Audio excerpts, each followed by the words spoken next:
Pie. Black Star Pirate Radio. St. Marie checks in at 69 degrees and clear. Airflow is east-northeast at about 6 miles per hour. Somewhere, a capacitor creaks under the load. Hot metal. The console keeps its lights and its secrets. That internal compass is vital when structures fail. In South Africa, the recent xenophobic attacks in Gauteng province have pushed Ghana to begin repatriating its citizens. Over 200 Ghanaians, many of them small business owners and day laborers, are now being airlifted from Johannesburg, leaving behind their homes and livelihoods due to targeted violence in communities like Diepsloot. This exposes the deep vulnerability of migrant populations when local economic frustrations turn violent, with minimal state protection.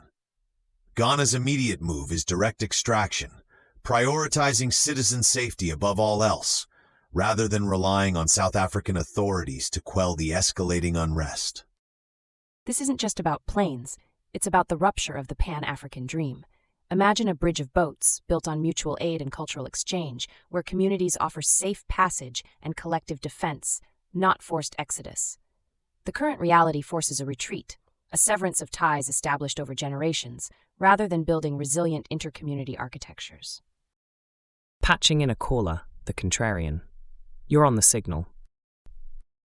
So Ghana's just taking its people home, abandoning any push for accountability in South Africa. Who pays for these flights, and what happens to the assets these people left behind? Is this really a solution, or just a tactical retreat that lets the perpetrators off the hook?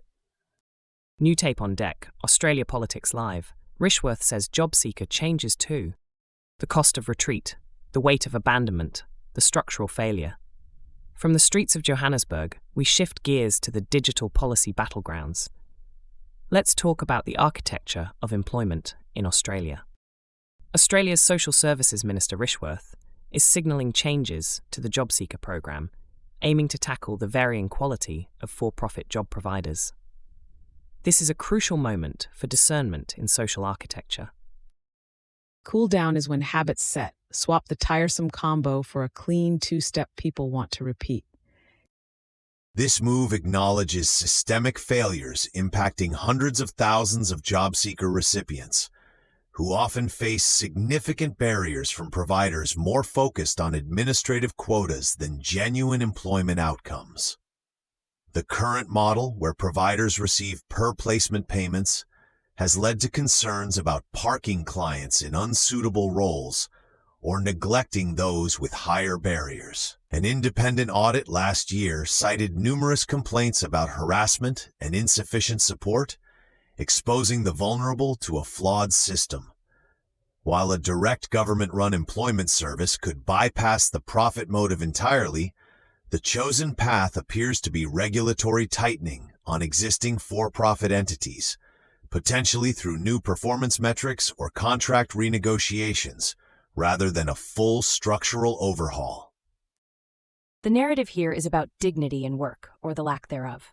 Imagine a Harvest for All program where community hubs, not private contractors, cultivate skills and opportunities based on local needs, ensuring provenance in skill development. Instead, we have a system where the crop is human potential, and some harvesters are simply not tending the field with care, reducing human value to a mere transaction.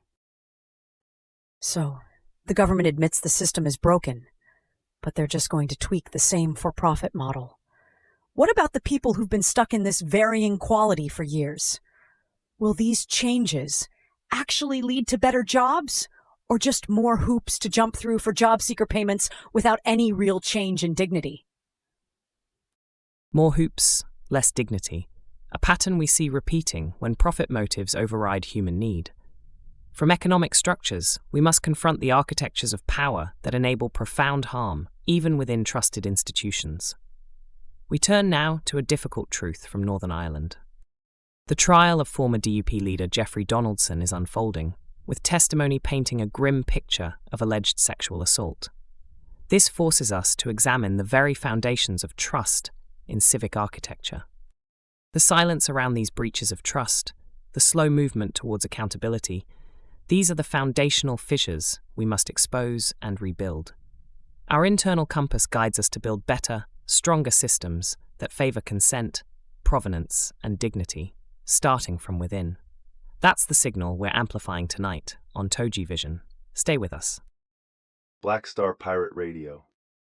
Continue the signal at TogeeVision.com. Tune in, Sparks and Stories, Gig Passport.